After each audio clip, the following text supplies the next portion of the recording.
I'm the Virgo Queen, here to awaken the divine consciousness.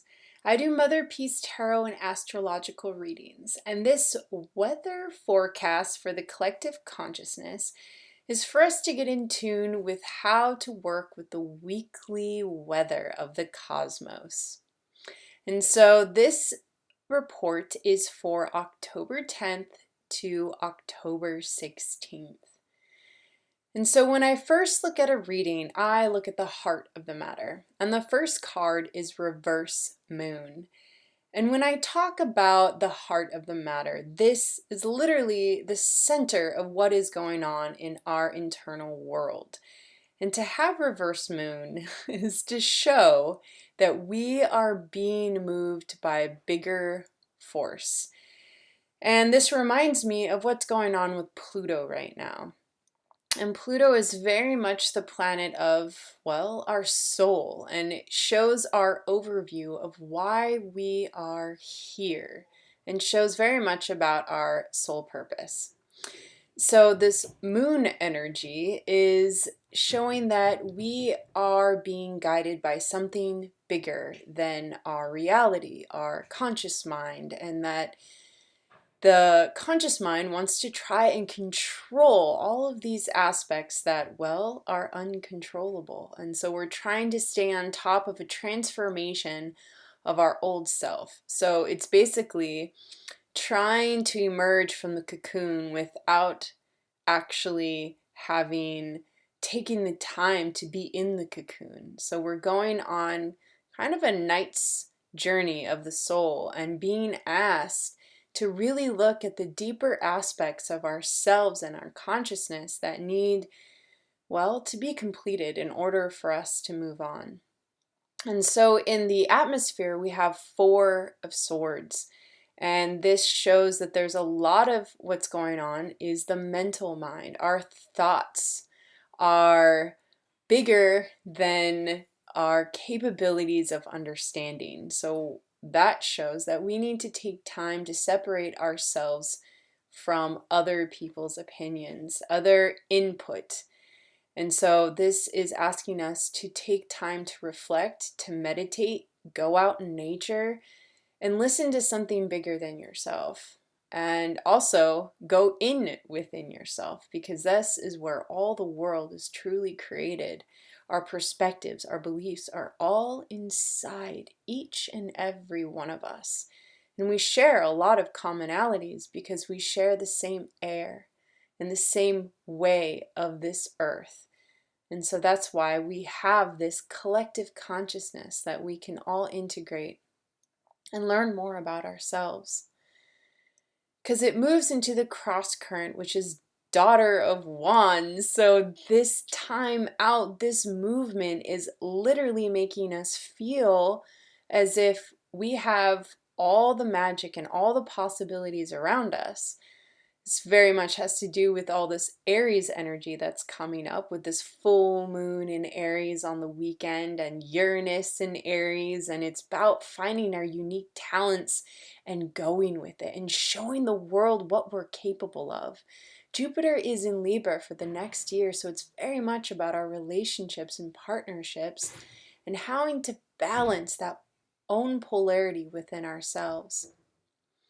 But in the root, we have the Lover's card, and it is slightly tilted to the left. And so there is a feeling of rejection from loved ones, perhaps a rejection from ourselves. When we change, we tend to hold on to what we want and what we think we want and what we were. So we hold on to what is comfortable. And a lot of times we have to let go of that comfortable and be uncomfortable and willing to explore the different aspects of ourselves that we ourselves are rejecting. So much of our own rejection and feelings or shyness or not willing to truly show ourselves is that we ourselves need to go inward and explore those realms in order to understand and make peace with the parts that, well, aren't really what we're familiar with. And so we have to get comfortable in the uncomfortable.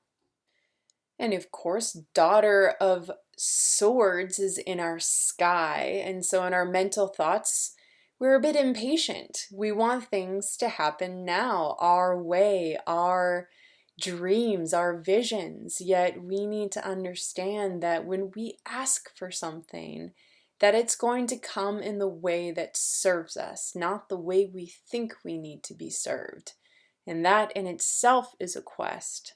So allow yourself to be surprised. Uranus is the planet of surprise, and also our long-term trauma. And what that means is that we can be walking hand in hand with past lives this week.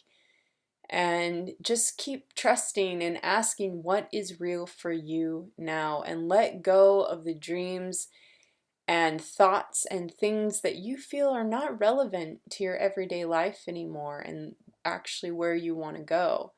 And just bless them and thank them for their presence, and reassure yourself that you are being guided and clearing old thought patterns in order to be a new design.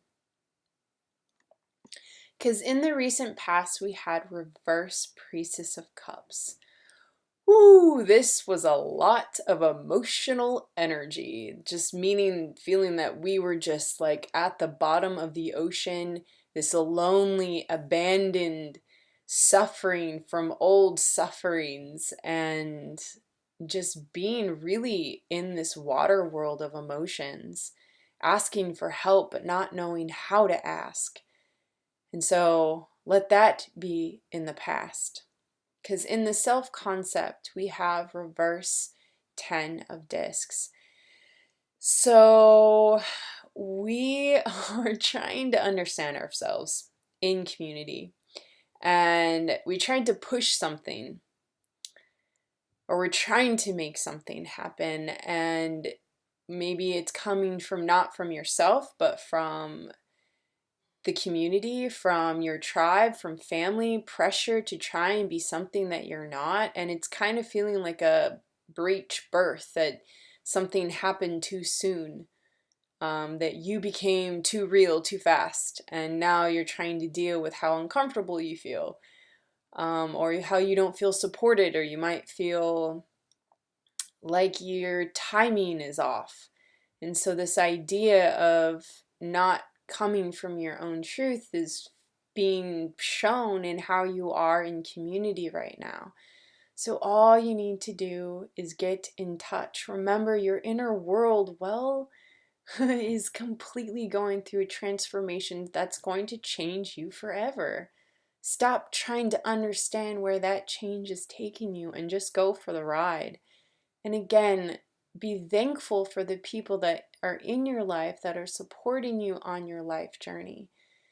Because this full moon in Aries, we are going to be tested. Those dragons will come and they will show their face, and are we going to kill them? Allow them to win, or are we going to jump on their back and go into a new horizon? For we are not ourselves without our demons, for they're the ones that are actually guiding us to new horizons. If we only face them and love them for who they are, then we can love us for who we are and know how to keep moving in this world with patience and virtue. Because in the hopes and fears, we have Shaman of Cups. So we are going to be the masters of our emotional world. It's also a hope and a fear, because to really master your emotions, you really truly have to surrender. And, well, what's more beautiful than surrendering to something that is bigger than yourself? For emotions are, when taken too seriously, can feel that they are bigger than who you are. So, don't let them be. Allow them to just be a part of you and to be expressed through you, and to nourish them and to love them in whatever face they come in. And just accept them for what they are. Because in the future we have 3 of discs. And earlier this week we had reverse of Three of Discs in our daily tarot, and I'm happy to see that things have turned around, that we know our self-value now, and we're asking in our work, in our relationships, to be valued, to know our worth, and to get paid well for the things that we do and love. Because in the house we have reverse Five of Discs, and so there is a lot of stress going on the past, well, September, eclipse season, all of it, and it's made the body a lot more stressed out than usual, especially during great psychic or mental or emotional change. The physical body is expressed through all of it.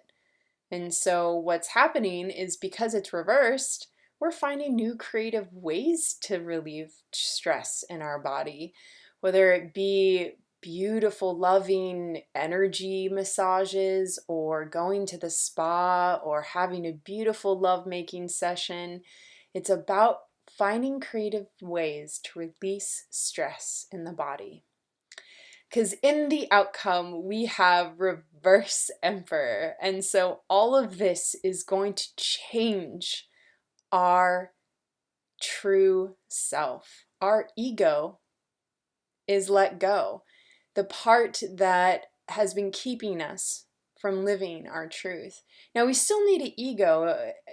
Ego isn't wrong or negative. Ego is our will and our capacity to be in this world. So it's only when we dive into the shadow of the ego that, well, we can get in trouble, and we take ourselves too seriously and get misled on the things that we truly need to create for ourselves. So when we let go of the expectations of the ego and society and people, and we're just us in it, creating a world where we're all connected, that sounds like the kind of ego that I want to nourish and be part of. So look at where the places in yourself that you're trying to control and trying to hold on to. Because in truth, we can't control any of it. And that's not the point. The point is to be with it and just to be yourself. Hope this helps. Have an amazing week. And if you'd like a one-on-one or personal reading, contact me at www.innerdoorways.com. Have a beautiful day.